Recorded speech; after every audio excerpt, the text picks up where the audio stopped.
Tudo bem, pessoal? Bem-vindo ao canal Mano Mundo. Eu sou o professor William Rubira.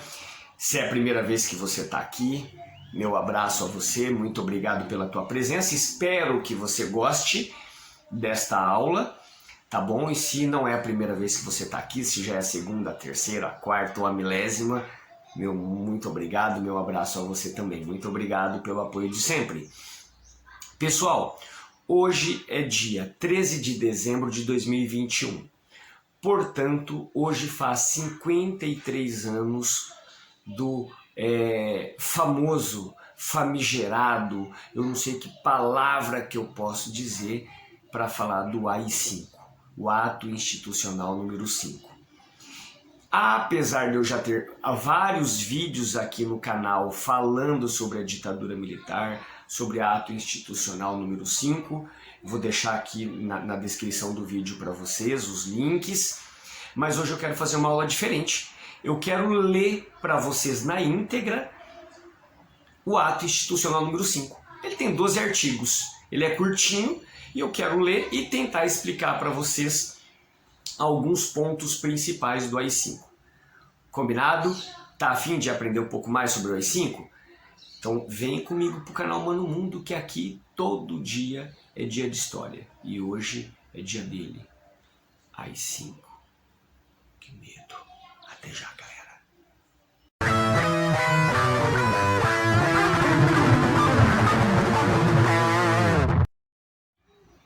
Então vamos lá. Como eu tinha prometido antes da vinheta, hoje nós vamos ler o Ato Institucional número 5. Mas antes da lei propriamente dita, eu quero ler um pedaço do trecho que o presidente Arthur da Costa e Silva escreveu. Eu vou ler rapidinho aqui para vocês, tá bom? Mas eu não vou ler o texto inteiro não, porque eu vou deixar na descrição desse vídeo toda essa lei aqui para vocês, tá bom? Mas prestem atenção nessa parte.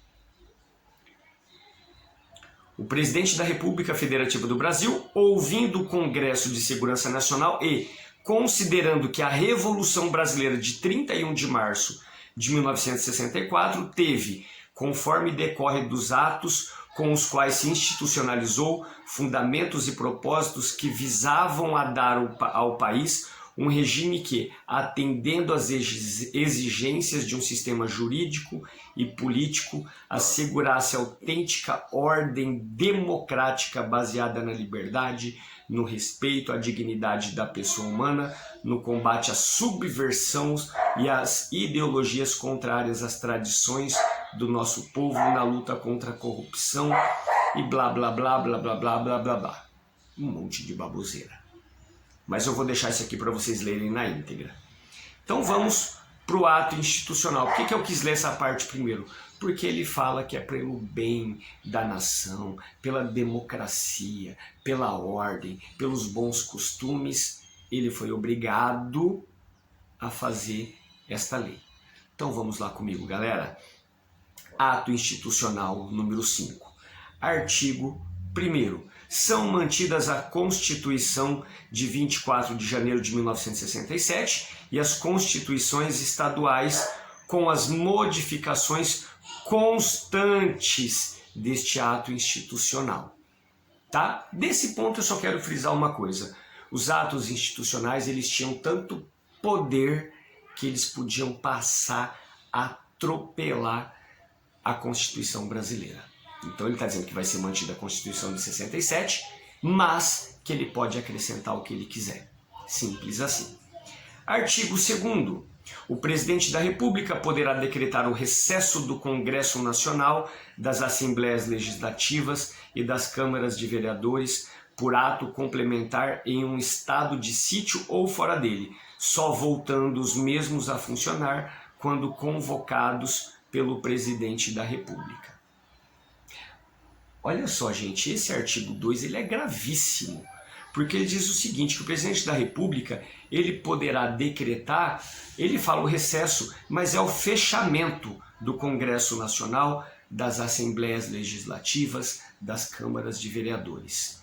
Então ele diz que ele pode fechar no momento em que ele quiser e só vai abrir quando ele também o quiser.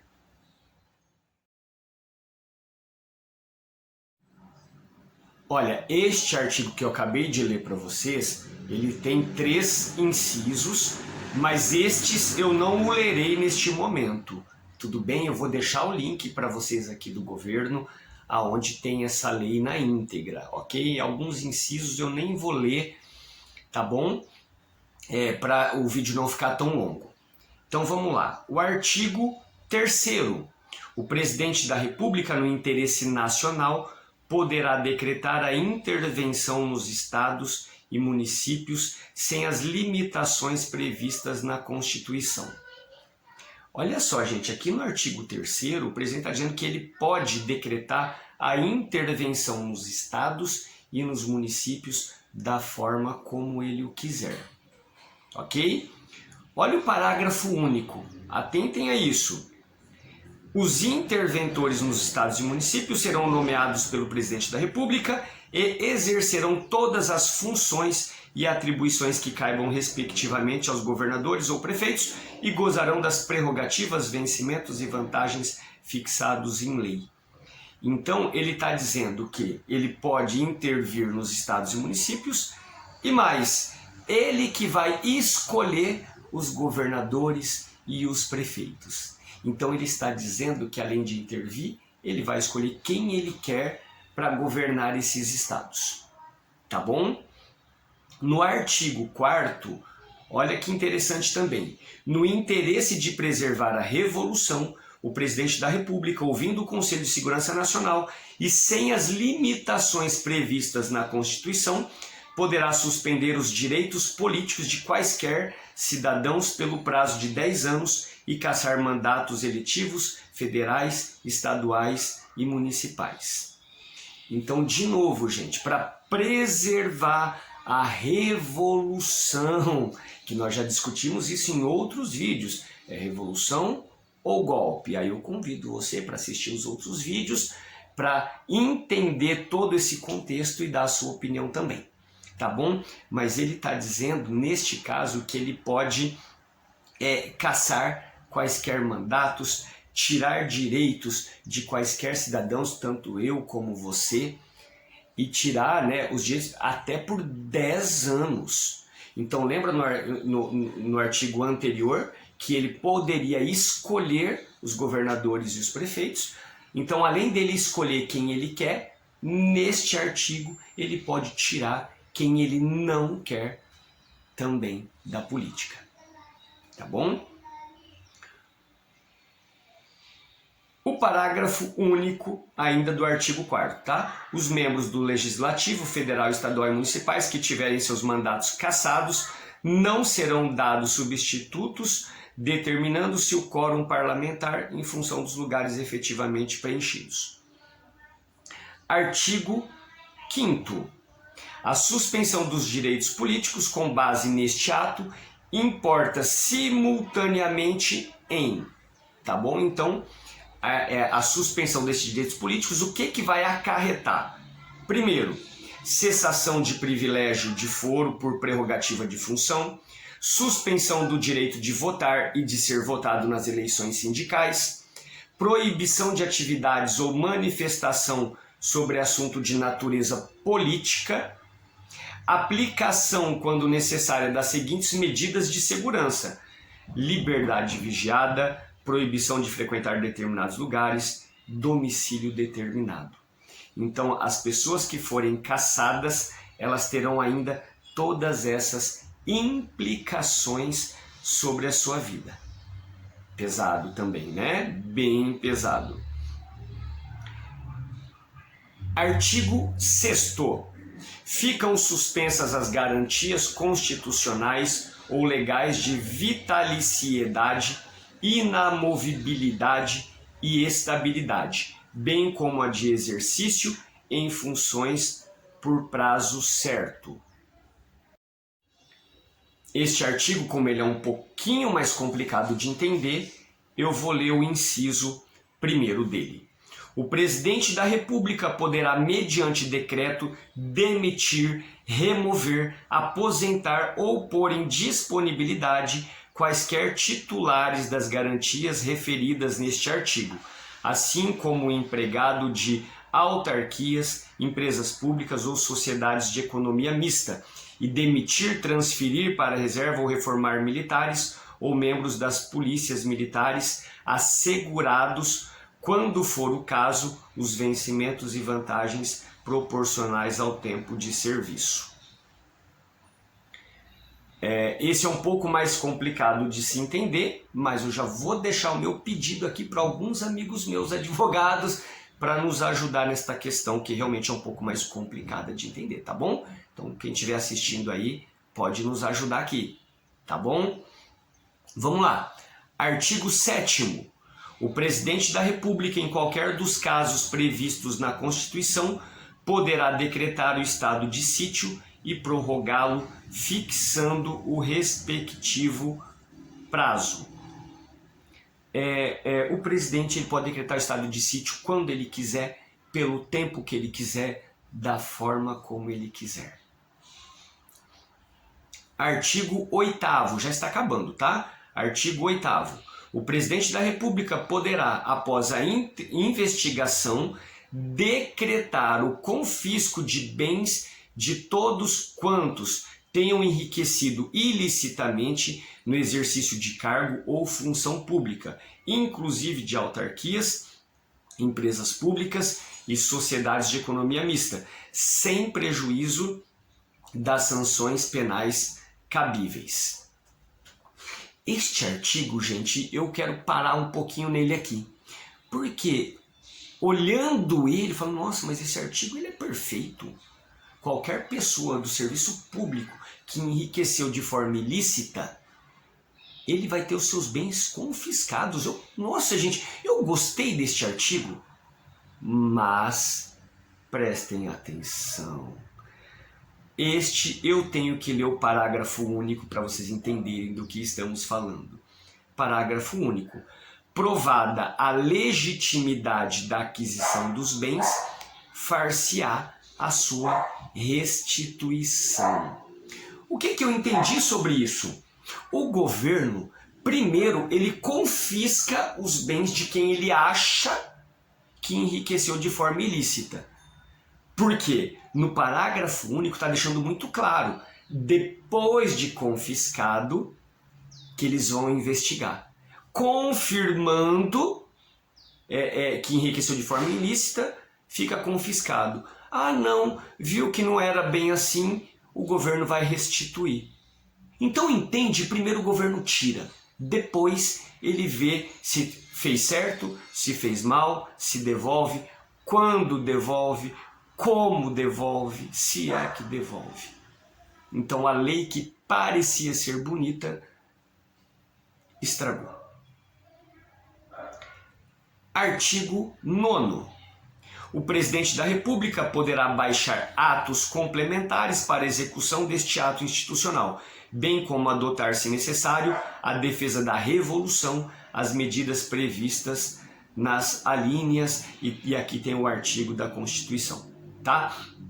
Ele só está dizendo que para fazer valer pelo bem de novo da nação, dos bons costumes, para fazer valer o AI-5, ele pode acrescentar o que ele quiser. Ele pode fazer o que ele quiser. Agora, pessoal, prestem atenção no artigo 10º. Esse é, sem dúvida, o mais pesado de todos. Prestem atenção. Artigo 10º. Fica suspensa a garantia de habeas corpus nos casos de crimes políticos contra a segurança nacional, a ordem econômica e social e economia popular. Por que esse artigo ele é tão pesado? Ele tira o direito ao habeas corpus, tá? Para crimes que eles consideram políticos, crimes contra a economia e tudo mais. Quem é que determina que crimes são esses? Eu vou te dizer, tudo bem? Se eu fizesse um vídeo desse naquela época, eu seria preso por um crime político. O que é a falta do habeas corpus neste momento? Eu não teria o direito a um advogado, eu não teria direito à defesa. O governo poderia, inclusive, usar da tortura de forma legal. O fim do habeas corpus é o fim do direito de defesa, gente. Olha que absurdo esse artigo 10º. Mas vamos continuar. Isso está quase me dando um embrulho no estômago. Mas só faltam 2 artigos. Fica firme comigo, toma aí um remedinho para segurar a ânsia e vamos comigo que só faltam 2. Artigo 11º. Excluem-se de qualquer apreciação judicial todos os atos praticados de acordo com este ato institucional e seus atos complementares, bem como respectivos efeitos. Aqui está dizendo que o governo pode fazer o que ele quiser, seguindo o AI-5, e ele também não pode ser julgado, não pode ser investigado. Tá bom? E artigo 12º e o último diz o seguinte: o presente ato institucional entre em vigor nesta data, revogadas as disposições em contrário. Brasília, 13 de dezembro de 1968. Arthur da Costa e Silva, o presidente do Brasil neste momento.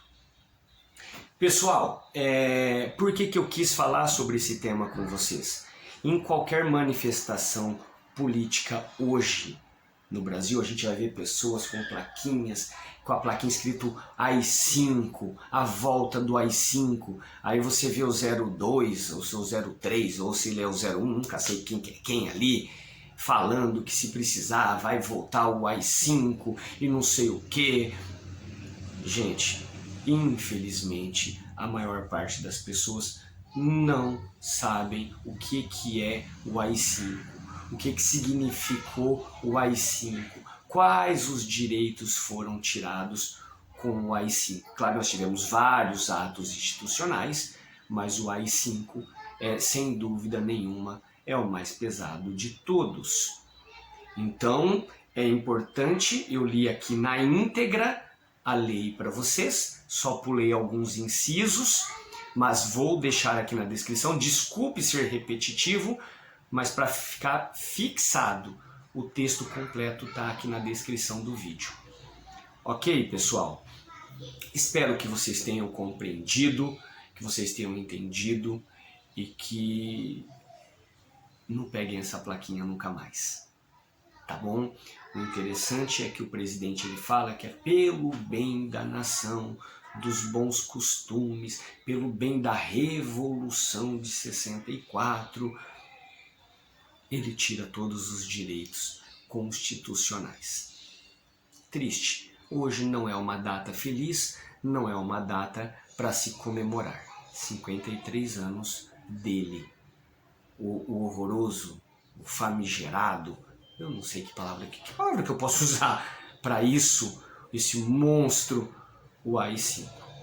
Tá bom? Galera, fico por aqui. Espero que tenham entendido. Espero que vocês leiam a lei na íntegra. Se você tiver gostado desta aula diferente hoje, né? Diferente de tudo que eu já fiz aqui no canal. Se você tiver gostado, eu vou pedir para você se inscrever aqui no canal Humano Mundo. Ok? Vai lá, pode se inscrever. Vai, você chegou até o final, você gostou, vai, se inscreve. Mas se não tiver gostado também não tem problema, aí não precisa se inscrever. Mas se você se inscreveu, eu vou pedir para você curtir, eu vou pedir para você comentar. Como eu sou um historiador, não sou um advogado, eu posso ter cometido falhas aqui, espero que não, mas eu posso ter cometido. Então se você tiver algo a acrescentar, fique à vontade. E, claro, compartilhe esse vídeo para que aquele seu coleguinha que usa aquela plaquinha nunca mais o faça. Combinado, galera? Então fico por aqui. Galera, muito obrigado mais uma vez para você que ficou até o final do vídeo. Não se esqueçam, galera, canal Humano Mundo, todo dia é dia de história. E hoje é dia dele, sem sorriso, sem festa, sem bolo e sem vela. AI-5. Até mais, galera. Tchau, tchau. Obrigado.